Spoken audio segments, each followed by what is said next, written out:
കൂന്തൽ കറിയാണ് വെക്കാൻ പോകുന്നത്. ഞാൻ കൂന്തൽ ക്ലീൻ ചെയ്തിട്ട് കുറച്ച് വെള്ളം, അല്ലെങ്കിൽ ഇത് ഫ്രൈ ചെയ്തിട്ട് നമ്മൾ വെക്കണം. അപ്പോൾ വെള്ളം ഉണ്ടെങ്കിൽ പൊട്ടിത്തെറിക്കണ പോലെ സൗണ്ട് കേൾക്കും, നന്നായിട്ട് ഫ്രൈ ആയി കിട്ടത്തില്ല. അതുകൊണ്ട് വാഷ് ചെയ്തിട്ട് ഒരു ബൗളിൽ വെള്ളം തോരാൻ വേണ്ടി വെച്ചിരിക്കുകയാണ്. ഞാൻ കൂന്തൽ ക്ലീൻ ചെയ്യാനുള്ള ഈസി മെത്തേഡ് എന്ന് വെച്ചിട്ടുണ്ടെങ്കിൽ കൂന്തലിന് ഇങ്ങനത്തെ ഭാഗത്തു നിന്ന് ക്ലീനിങ് സ്റ്റാർട്ട് ചെയ്താൽ മതി. അത് കഴിഞ്ഞ് ഇതിൻ്റെ ഉള്ളിലുള്ള അഴുക്ക് നമ്മൾ കൈകൊണ്ട് എടുത്തിട്ട് ഇങ്ങനെ റിങ് ആയിട്ട് കട്ട് ചെയ്യാം. നിങ്ങൾക്ക് ഇങ്ങനെ നേരെ കട്ട് ചെയ്യണമെങ്കിൽ അങ്ങനെ കട്ട് ചെയ്യാം, അതൊക്കെ എല്ലാം നിങ്ങളുടെ ഇഷ്ടമാണ്. പിന്നെ അതുപോലെ തന്നെ ഈ കൂന്തലിൻ്റെ ഇതേപോലുള്ള ഇത് നമ്മളിങ്ങനെ പിടിക്കുക, എന്നിട്ട് അതിൻ്റെ മുകളിലുള്ള കട്ട് ചെയ്ത് കളയുക. ആ ടെയിൽ മാത്രം പിടിച്ചിട്ട് ബാക്കി മുകളിലത്തെ കട്ട് ചെയ്താൽ മതി. പിന്നെ അതും ചെറിയ കഷ്ണങ്ങളായിട്ട് കട്ട് ചെയ്യാം. ഇതാരും എടുക്കാറില്ല, ക്ലീൻ ചെയ്യാനുള്ള ബുദ്ധിമുട്ടുണ്ട്. പക്ഷേ ഇങ്ങനെ ടെയിലിൻ്റെ ഇവിടെ ഇങ്ങനെ നമുക്ക് സെൻറ്ററിൽ ഇങ്ങനെ പിടിച്ചിട്ട് ഇത് നഖം വെച്ച് ഇങ്ങനെ ക്ലീൻ ചെയ്യാൻ വളരെ ഈസിയാണ്, അങ്ങനെ ചെയ്യാവുന്നതാണ്. ഇതും ഫ്രൈ ചെയ്ത് നല്ല ടേസ്റ്റാണ്, നല്ല ക്രിസ്പി ആയിട്ടിരിക്കും. അപ്പോൾ നമുക്കിത് എങ്ങനെയാണ് ഉണ്ടാക്കേണ്ടതെന്ന് നോക്കാം.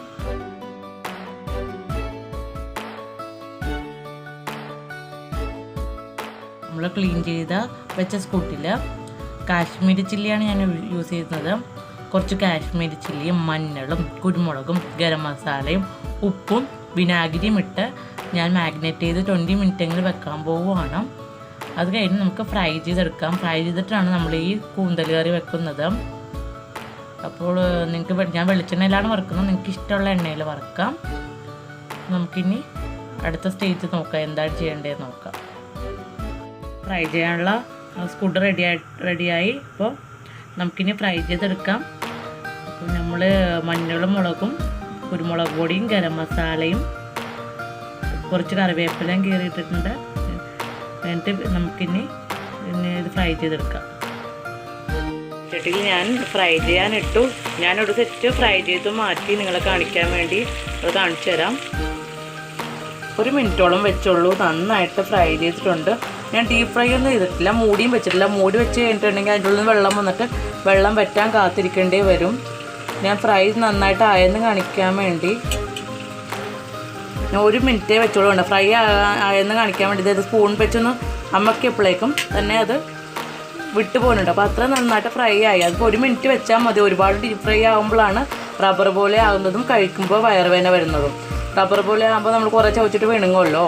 അപ്പോൾ അതുകൊണ്ട് ഇത്രയും ഫ്രൈ ആയാൽ മതി. ഇതെല്ലാം ഫ്രൈ ചെയ്ത് മാറ്റിയിട്ട് നമുക്ക് കറിയാക്കാം.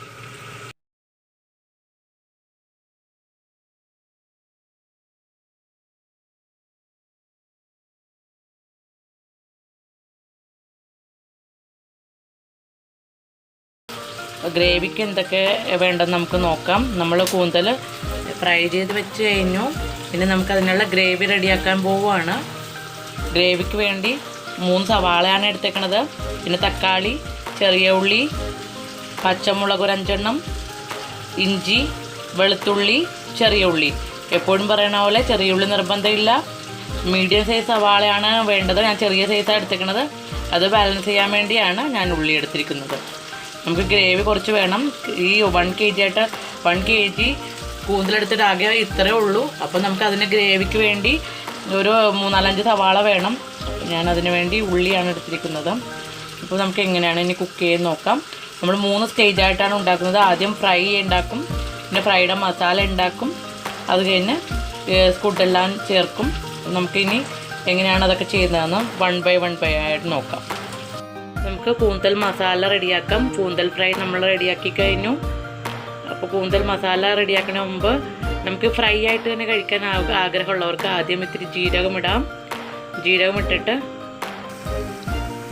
നമ്മൾ കൊത്തി അരിഞ്ഞ ഇഞ്ചിയും പച്ചമുളകും നന്നായിട്ട് മുരിച്ചിട്ട് വേണമെങ്കിൽ നമുക്ക് ഈ സ്റ്റേജിൽ ഫ്രൈ ആയിട്ട് കഴിക്കാൻ ആഗ്രഹമുള്ളവർക്ക് ഈ സ്റ്റേജിൽ എണ്ണ ഇത്ര ഇടണ്ട. ഞാൻ മസാല ഉണ്ടാക്കാനുള്ളതുകൊണ്ടാണ് ഇത്ര എണ്ണ ഇട്ടത്.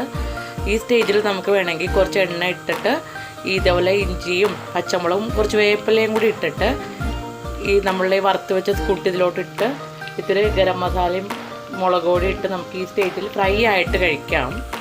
ഇഷ്ടമുള്ളവർക്ക് അങ്ങനെ കഴിക്കാം. അതാണ് ഞാൻ ഫസ്റ്റ് സ്റ്റേജ് എന്ന് പറഞ്ഞത്. ഈ സ്റ്റേജിൽ വേണമെങ്കിൽ ഇങ്ങനെ ചെയ്തിട്ട് നിങ്ങൾക്ക് കഴിക്കാവുന്നതാണ്. പക്ഷെ നമ്മൾ മസാല ഉണ്ടാക്കാൻ പോവുകയാണ്. മസാല ഉണ്ടാക്കാൻ വേണ്ടി ഇതെല്ലാം നന്നായിട്ട് ഫ്രൈ ചെയ്യുമ്പോൾ നമ്മൾ സവാള ഇട്ട് കൊടുക്കാൻ പോവുകയാണ്. ഞാനത് നന്നായിട്ട് ഫ്രൈ ചെയ്തപ്പോൾ വെളുത്തുള്ളി ഇട്ടു. വെളുത്തുള്ളി ഇട്ടിന് സവാളയും വേപ്പില ഇടാൻ പോവുകയാണ്. സവാള ഉള്ളിയെല്ലാം നല്ലോണം വഴണ്ടി വന്നപ്പോൾ 1.5 ടേബിൾ സ്പൂൺ മല്ലിപ്പൊടി ഇട്ടു, 1/2 ടീസ്പൂൺ എരിവെള്ള മുളക് പൊടി, 1/2 ടീസ്പൂൺ കാശ്മീരി ചില്ലി പൗഡർ എല്ലാം ഇട്ടിട്ട് ഞാൻ ഇളക്കാൻ പോവുകയാണ്. തക്കാളി നന്നായിട്ട് കുക്കായി വന്നപ്പോൾ നമ്മൾ ഫ്രൈ ചെയ്ത് വെച്ച സ്ക്വിഡ് ഇട്ടു. അപ്പോൾ നമ്മളെല്ലാം മിക്സ് ചെയ്ത് ചേർത്തു. അപ്പോൾ ഇതിൽ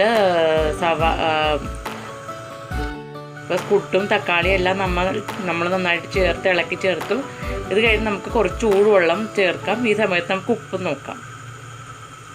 അപ്പോൾ ഉപ്പും ചേർത്ത് വെള്ളവും ഒഴിച്ച് ഒരു 5 മിനിറ്റ് കുക്ക് ചെയ്താൽ നമ്മുടെ സെക്കൻഡ് സ്റ്റേജായ സ്ക്വിഡ് മസാല റെഡിയായി.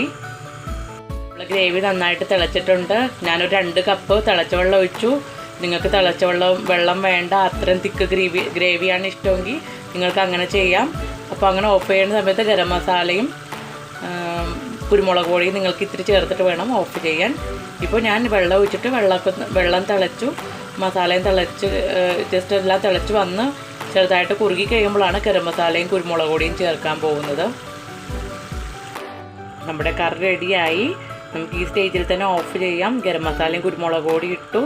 ഇറക്കണ മുന്നേ നമുക്ക് കറിവേപ്പില വേണമെങ്കിൽ ഇടാം, മല്ലിയില ഇടാം. എനിക്ക് മല്ലിയില ഇടാൻ ഇഷ്ടമായതുകൊണ്ട് ഞാൻ മല്ലിയില ഇട്ടു. ഇത് നമ്മുടെ സെക്കൻഡ് സ്റ്റേജായി. അത് നമ്മൾ ഫ്രൈ ചെയ്തിട്ട് അങ്ങനെ ഒരു ജസ്റ്റ് ഫ്രൈ ചെയ്തിട്ട് നമ്മൾ കഴിക്കാനുള്ള ഒരു സ്റ്റേജ് റെഡിയാക്കി. രണ്ടാമത് നമുക്ക് മസാല ചേർത്തൊരു സ്റ്റേജ് ഉണ്ടാക്കി. മൂന്നാമത്തെ സ്റ്റേജ് ഈ മസാലകളെല്ലാം ചേർത്തിട്ട് നമുക്ക് വേണമെങ്കിൽ കൊക്കനട്ട് മിൽക്ക് ഇടാം. തിക്കായിട്ടുള്ള കൊക്കനട്ട്, അത് ഇഷ്ടമുള്ളവർക്ക് മാത്രം, കൊക്കനട്ട് ഇഷ്ടമുള്ളവർക്ക് വേണമെങ്കിൽ കൊക്കനട്ട് മിൽക്കും കൂടി ഇട്ടിട്ടുണ്ടെങ്കിൽ വേറൊരു ടേസ്റ്റാണ്. ഇതൊരു വേറെ ടേസ്റ്റാണ്. ഇതിൽ കൊക്കനട്ട് മിൽക്ക് ആഡ് ചെയ്യുമ്പോൾ വേറൊരു ടേസ്റ്റാണ്. തിക്ക് കൊക്കനട്ട് മിൽക്ക് നമുക്കിടാം. തിക്ക് കൊക്കനട്ട് മിൽക്ക് ഇടുമ്പോൾ ഒരു നല്ല മണം കിട്ടും. അതുപോലെ തന്നെ നമ്മുടെ സ്ക്വിഡ് കുറച്ചും കൂടി സോഫ്റ്റ്നെസ് കിട്ടും. അതിന് വേണ്ടിയാണ്, കുട്ടികൾക്ക് കൊടുക്കാനുള്ളത് കൂടി കണ്ടാണ് ഞാൻ കൊക്കനട്ട് മിൽക്ക് ഇടുന്നത്. അപ്പോൾ ഇത്രയും ചെയ്ത് കഴിഞ്ഞാൽ നമ്മുടെ ഈസി ആയിട്ടുള്ള സ്ക്വിഡ് കറി റെഡി ആയിട്ടിരിക്കുകയാണ്. നമുക്കിനി സെർവിങ് ഡിഷിലോട്ട് മാറ്റാം. നിങ്ങൾക്ക് എൻ്റെ ഈ കറി ഇഷ്ടപ്പെടുകയാണെങ്കിൽ ഉണ്ടാക്കി നോക്കണം. നിങ്ങൾക്ക് ഫ്രണ്ട്സിന് ഷെയർ ചെയ്ത് കൊടുക്കുക. ഈ റെസിപ്പി ലൈക്ക് ചെയ്യണം, കമൻറ്റ് പറയണം. Thank you for watching.